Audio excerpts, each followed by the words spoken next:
Look, at this point, you have to ask yourself, if standardised tests are bad for teachers and bad for kids, who exactly are they good for? Well, it turns out they're operated by companies like all these. And let's just focus on the largest one, Pearson. As of 2012, they had nearly 40% of the testing market, almost triple their nearest competitor. And if you've never heard of them, then congratulations. But just mention their name to any parent or teacher in a state they operate in, and you see what happens. Because Pearson are the educational equivalent of Time Warner Cable. Either you've never had an interaction with them and don't care, or they have ruined your fucking life. Pearson have a shocking amount of influence over America's schools. So much so that at this point, a hypothetical girl could take Pearson tests from kindergarten through at least 8th grade, tests, by the way, that she studied for using Pearson curriculum and textbooks taught to her by teachers who were certified by their own Pearson test. If at some point she was tested for a learning disability, like ADHD, that's also a Pearson test. And if she eventually got sick of Pearson and dropped out, well, she'd have to take the GED, which is now, guess what? Also a Pearson test. In fact, the only test they have no hand in is the HPV test she might take in college, and I can only assume that they'll get on that as soon as they see this fucking show.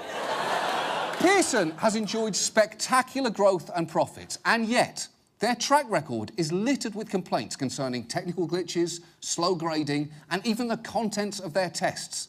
Take what happened in New York just a few years ago. Almost 30 different test questions have now been declared invalid because they're confusing or have outright errors. They'd already pulled 6 questions from an English exam related to a bizarre passage about a talking pineapple. A talking pineapple? Well, at the risk of sounding like a DreamWorks executive talking to a CGI animator, tell me more about this talking pineapple. Students had to answer questions about the story, which they say goes like this. A pineapple challenges a hare to a race. Other animals figure the fruit has a trick up its sleeve, but the hare wins and the animals eat the pineapple.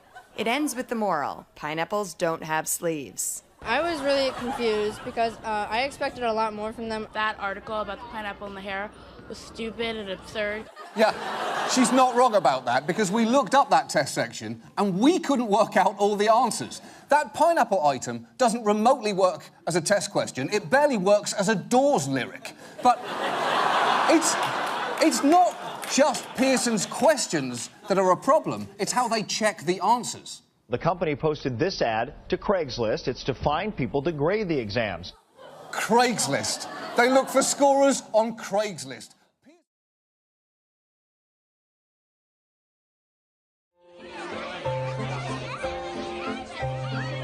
Welcome to another school year. One important note, the flower-based names of the reading groups are now barnyard-based. Mr. Becker has protested the move, so his group will remain the Daffodils. Yeah! Where my dills at? Go Dills! Go Dills! Go Dills! I never tire of that.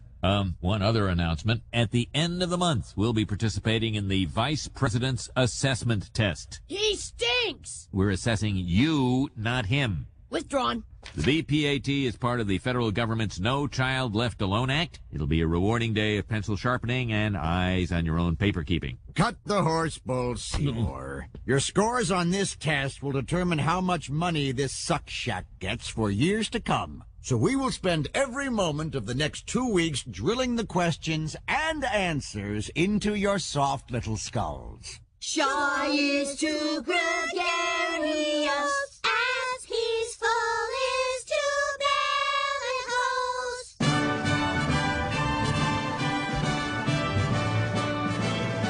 Okay, children, the answers to the standardized test fall into 12 basic patterns. Repeat after me. Akaka, dabica, akakaka. Akaka, dabica, akakaka. Number 2. Dakaka, a dada, batacat. Dabica, a dada, batacat.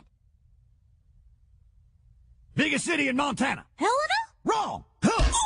912 divided by 6. You can't teach this way. Yes, I can. Ha! Oh. But he's sure it works. Wah! Where were these studies conducted? Ball State.